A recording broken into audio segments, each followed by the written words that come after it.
los saberes de Tolita en los relatos de Dilcia Yesurún. Matrimonio.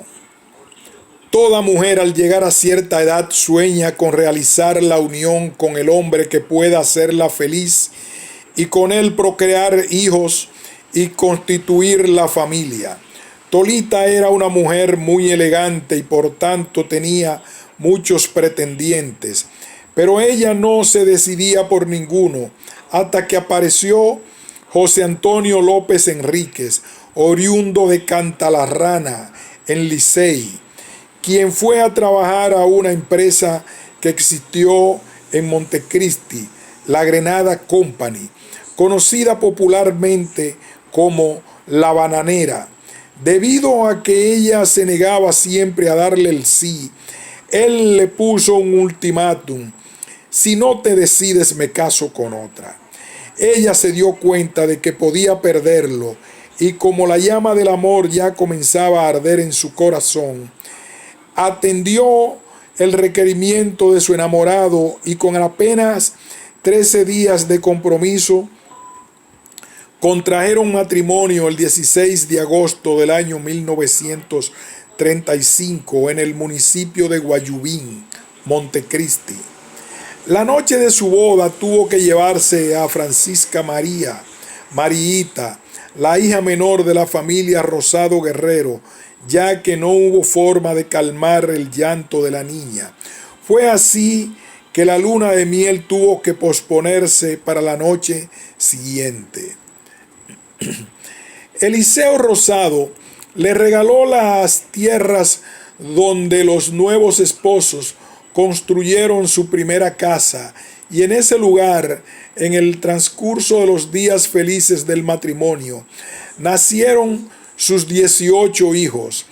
La segunda de esta numerosa prole, Aida Rosa López Rosado, mi madre, quien el 25 de septiembre de 1983 falleció contando apenas con 44 años de edad. De acuerdo a informaciones suministradas por personas que compartieron con nuestra protagonista, a los pocos días de haber nacido la autora de mis días, que fue el 24 de agosto del año 1938, mi abuelo Antonio López sufrió un accidente que le ocasionó ceguera permanente.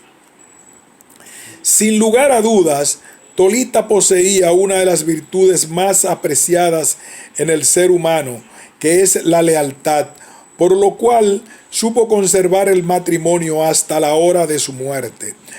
Por ese sentido de la lealtad, soportó pacientemente la conducta de su esposo, quien, acorde con la cultura extremadamente machista de la época y padeciendo ya su severa ceguera, salía con relativa frecuencia a tener encuentros amorosos. Parodiando una de las jugadas que se dan en los partidos de béisbol, los amigos y familiares de Tolita le aconsejaban que se separara de ese ciego, ya que constantemente se enamoraba y de cuando en cuando actuaba a similitud de una jugada beisbolera, escenificada por uno de los equipos, al tener un jugador en tercera base con solamente un out, y el dirigente le ordena al bateador de turno batear la bola, dar un fly por la profundidad del center, mientras el jugador estacionado en tercera base hace el pisa y corre para anotar la correspondiente carrera. Y más, sin embargo, Tolita expresaba: cuando me casé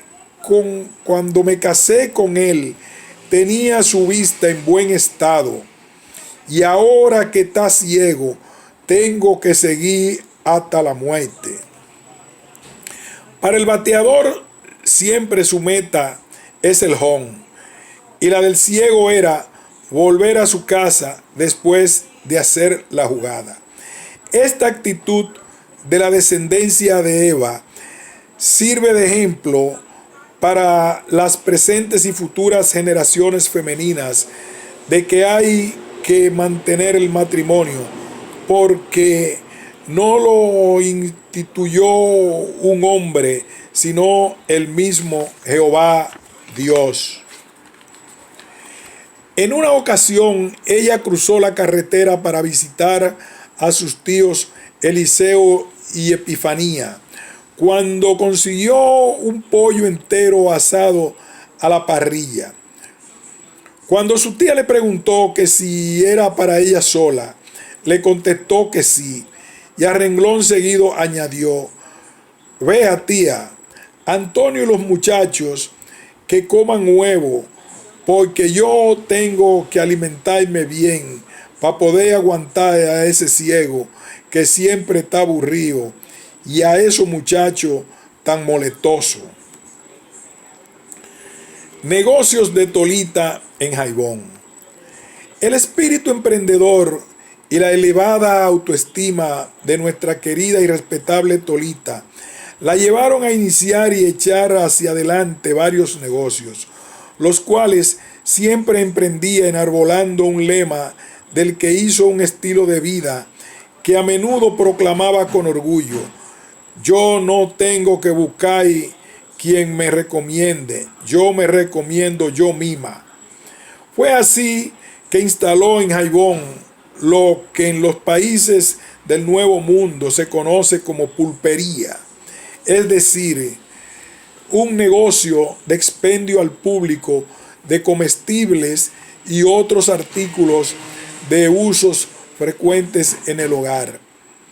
Otro de los negocios puesto en ejecución por la recordada Tolita en el referido pueblecito fue una fonda o comedor, como le llaman en otras demarcaciones geográficas, que consiste en un lugar regularmente bajo techo, habilitado con mesa y sillas, donde los clientes se sientan y piden que les sirvan determinados platos, generalmente arroz, habichuela y carne, que en conjunto forman el menú conocido popularmente como bandera dominicana.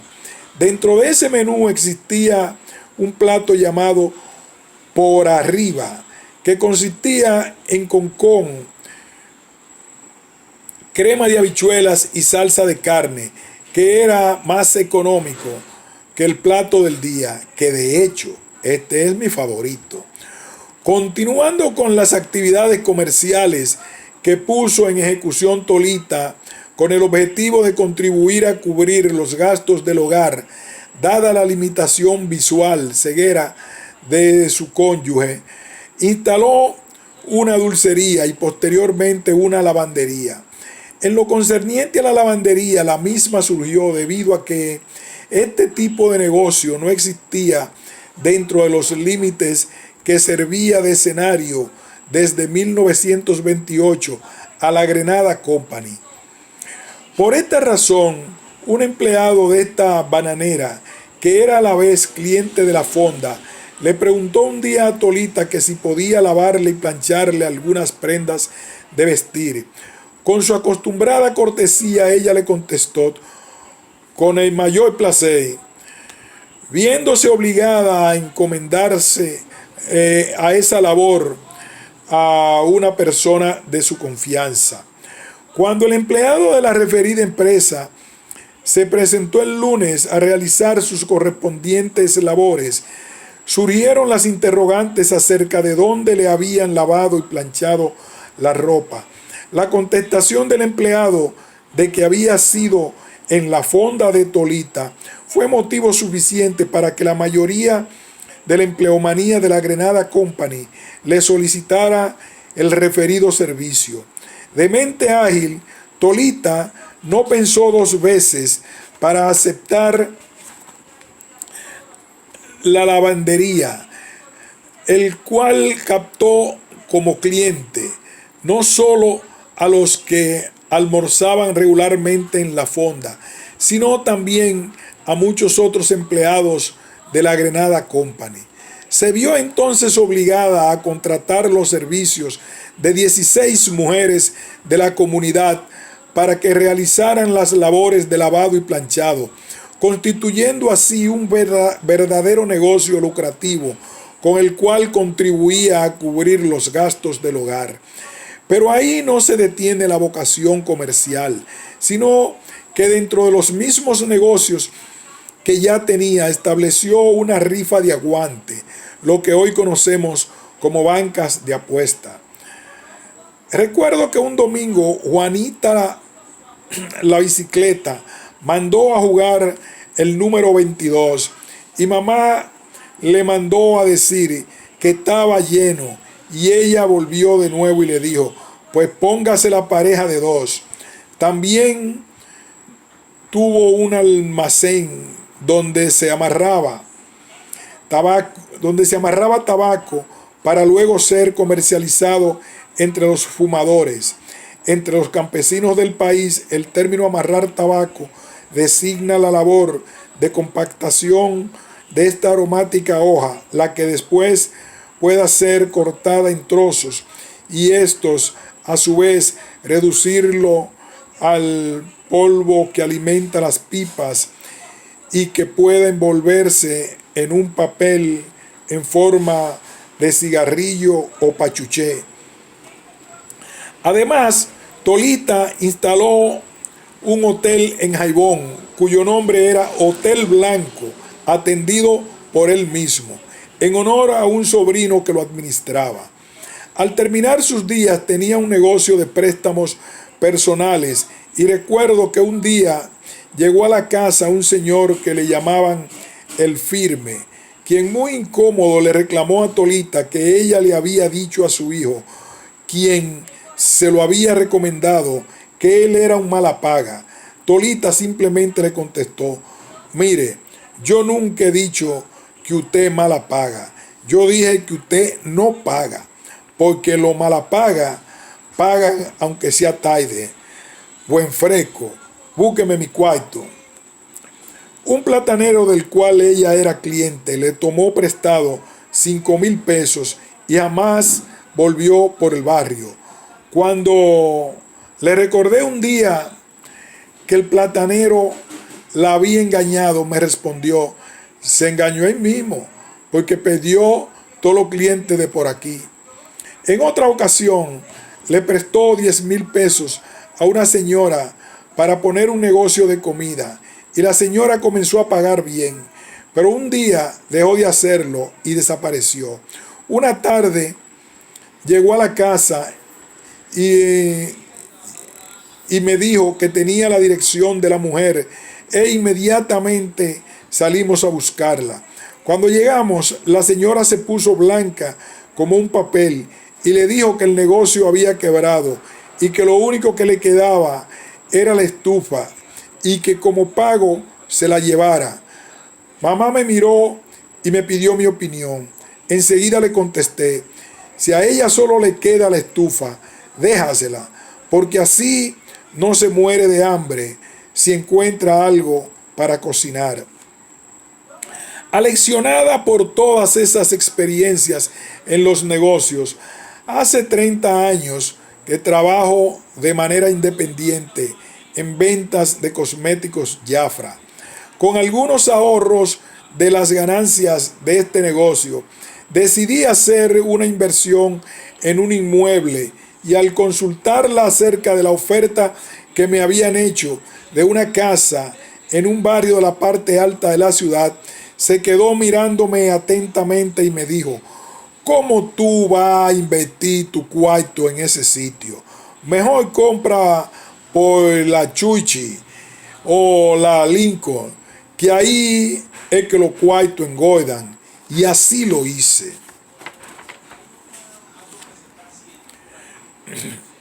Revolución de Abril. La gesta revolucionaria de abril de 1965 encontró a Tolita parida de su última hija, a la cual dio a luz el 5 de abril a la edad de 49 años. Para esa época, nuestra casa de familia y nuestro pequeño negocio estaban en el ensanche Espaillat al lado del famoso Quitaipón, hoy en día llamado Supermercado Central. En esa misma calle se crió y vivía un inquieto joven al que todos conocíamos por el apodo de Amoró, una de las víctimas en plena juventud de aquel abril sangriento.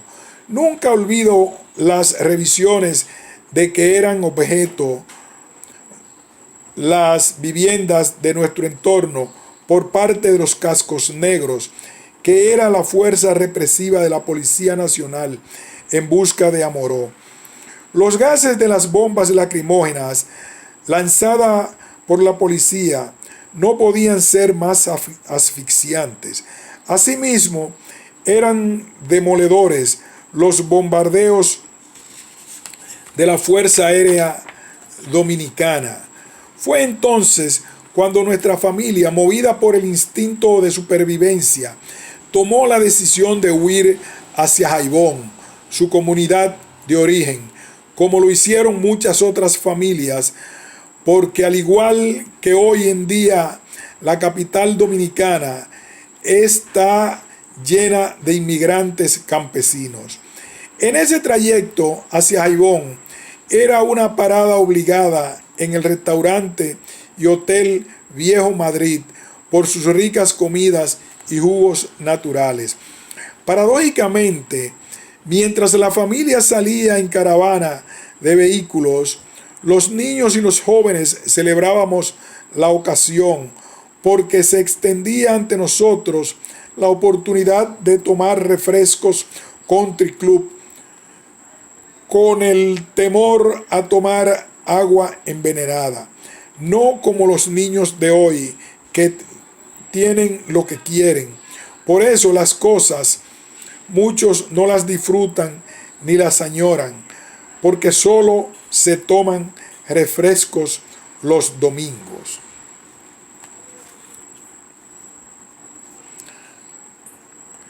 Los recuerdos renacen en Jaibón. En Jaibón nos alojamos en la casa de Gladys, su hija mayor, ubicada donde se encuentra hoy el destacamento de la Policía Nacional. En aquella bucólica comunidad noroestana afloraron a raudales los recuerdos del pasado.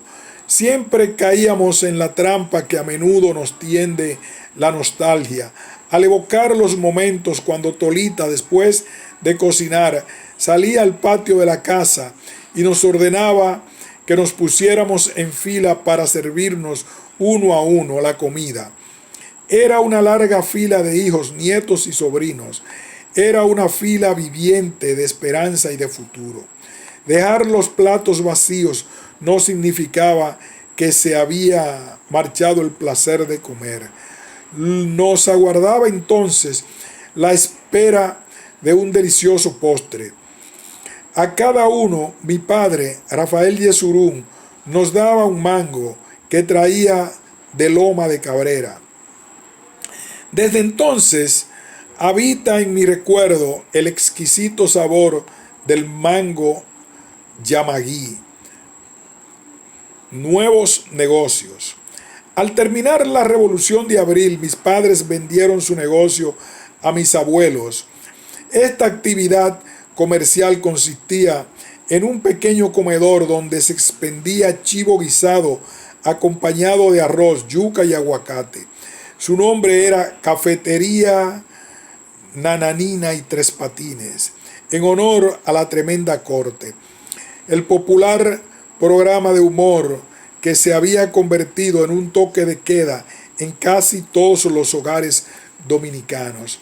En los últimos 25 años surgió una nueva enfermedad que está acabando con medio mundo llamada estrés. En mi caso, todos los días de 12 a 12:30, la misma tremenda corte me quita el estrés, pues Tres Patines genialmente en una de sus exponencias le dice al juez: no puedo dejar de delinquir porque ¿de qué tú vas a vivir? Los peligros del conflicto armado no amilanaron a mi abuelo Antonio López, quien compró una porción de terreno en Los Minas y bajo tiros, a fuerza de coraje, construyó una casa para su familia. Para esa época estaban de moda las llamadas motonetas, y recuerdo que mientras mi abuelo y yo cruzábamos el puente en uno de esos vehículos de carga, muy cerca de nosotros hizo explosión una bazuca que le hizo un cráter al puente que cabía una persona. Tan pronto mi abuelo terminó de construir la casa, nos mudamos a Los Minas, donde nos aguardaba la incertidumbre de un nuevo tipo de negocio, el transporte de concho, para esa época organizado y seguro. Ejemplos de algunos vehículos similares fueron los que presento en estas fotografías. Como las normas establecían que los vehículos de concho solo podían transitar interdiario, por lo cual se pintaban sus capotas con colores diferentes, mi abuelo se equipó de un carro Austin capota roja y uno Cefi capota azul. Esta medida favorecía la crianza correcta de los hijos, pues el chofer, si podía, tenía ese día para descansar y ayudar a los hijos a realizar sus tareas y a tener una comunicación continua con ellos y estar con su esposa. Luego mis abuelos retomaron de nuevo la venta de carne de chivo, actividad en la que participábamos todos sus hijos y nietos. La dinámica de la venta era la siguiente. Primero salíamos a vender las vísceras, después la cabeza y finalmente la carne. Pero el ajetreo no terminaba ahí, ya que nos esperaba la tarea de lavar y limpiar el mondongo y las patas de la cena. Musalán, un personaje folclórico del barrio, nos compraba algunas carnes que luego alegaba que no podía pagar. La pena que nos inspiraba este hijo auténtico de la marginalidad nos inducía a aceptar como válida su malicia. Sin embargo, ese asomo de generosidad nos costó varios jalones de oreja por parte de nuestros abuelos. Para abastecer de carnes su negocio, mi abuelo se trasladaba con frecuencia a Jaibón, pero gracias a Dios le hizo caso a los consejos de Tolita en el sentido de que le resultaría más barato y con mayor comodidad adquirirla en un puesto en el mercado del Ensanche Osama, en el lugar que ocupa hoy la Universidad Tecnológica de Santiago. La habilidad desarrollada por mi abuelo para determinar con exactitud el peso de cada chivo, con solo sostenerlo un breve instante levantado entre sus manos, se convirtió en una forma muy original de obtener mejores precios. El truco consistía en lo siguiente. Mi abuelo le preguntaba al vendedor cuántas libras tenía el chivo. Si éste le contestaba que 15 libras, accionaba entonces sus habilidades empíricas de pesador. Levantaba el animal por el cuello y a la mayor brevedad contestaba que tiene 15 libras y media. A renglón seguido proponía el siguiente trato. Si pesa 15 libras, te pago al precio que tú digas. En cambio, si tiene 15 libras y media, el precio lo pongo yo. Cuantas veces se pesaba un chivo en la balanza, prevalecía siempre el precio fijado por mi abuelo. Como ven, Tolita era la que sabía de negocios. Educación y vida familiar. Todos los hijos de Tolita cursaron el nivel secundario de educación, pero atraídos por el sueño americano, que para muchas se convierte en pesadilla, la mayoría emigró a los Estados Unidos. Una de las hembras, Ana Inés, optó por hacer una carrera universitaria y se graduó de contadora pública en la Universidad Autónoma de Santo Domingo. Durante muchos años trabajó con Radamés Aracena como administradora de la popular Radio Guarachita. Mi abuelo fue siempre un hombre responsable y muy preocupado por su familia. La relación de pareja entre mis abuelos fue por lo regular muy especial. Él tenía un carácter fuerte y ella era alegre y dueña de un innato sentido del humor.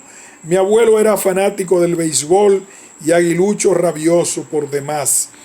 En una ocasión, el pequeño radio de pila que le había regalado el famoso narrador de béisbol Osvaldo Cepeda y Cepeda, en el que acostumbraba a escuchar los juegos de pelota, no quería prender y su reacción fue estrellarlo contra el piso. Con el golpe encendió el radito y se escuchó una canción del maestro Félix del Rosario y sus magos del ritmo, muy en boga para la época y que entre otras cosas decía: cógelo con calma, no te agites mucho, que eso es para viejo, eso es para nosotros. La ocurrencia no pudo ser más oportuna para despertar el espíritu alegre de Tolita, quien comenzó a reírse a carcajadas. Y pobre Radito, mi abuelo, al impulso de la broma de Tolita, le dio otro estrellón del cual no pudo recuperarse nunca y jamás. ¿Cómo salvó Tolita su matrimonio? Antonio López Enríquez, a pesar de su ceguera, era un hombre con mucho carisma para atraer a las mujeres, lo cual era motivo de frecuentes problemas entre él y Tolita. En una ocasión tenía una mujer en Atillo Palma, distante unos kilómetros de Jaibón, y a quien le estaba construyendo una casa. Cuando Tolita se enteró de este nuevo enredo de su marido, buscó una camioneta y 2 peones para que la acompañaran y emprendió la marcha hacia Atillo Palma. Cuando llegó a la casa, la otra mujer, al darse cuenta de quién se trataba, salió huyendo y se internó en el monte. La madre de la mujer, que estaba en la cocina con un cucharón en la mano, le preguntó que quién era ella y qué quería. Con el mayor desenfado, Tolita contestó: esa paila que usted tiene puesta con esa comida, la estoy pagando yo, porque el ciego que le dio esos cuartos a su hija del negocio, que es mío, así que sírvame comida a mí y a los 2 peones. En eso llega el ciego y le preguntó que qué hacía ahí, a lo cual ella contestó: lo que a usted no le importa. Y acto seguido le dice a los 2 peones que le quiten el techo y la madera a la casa y la metan en la camioneta, porque también esos cuartos son míos. Y a punto de Tolita marcharse, su marido le pidió que lo esperara, ya que se iba con ella, recibiendo como respuesta: mire, váyase a pie, que usted no vino conmigo. Incidentes como este terminaban siempre en santa paz por la firme convicción que tenía mi abuela en el sentido de que el matrimonio es hasta la muerte. De todas las andanzas amorosas de su marido, hubo una que Tolita nunca la perdonó, pues la tuvo con una prima de ella, y de dicha relación nació un hijo.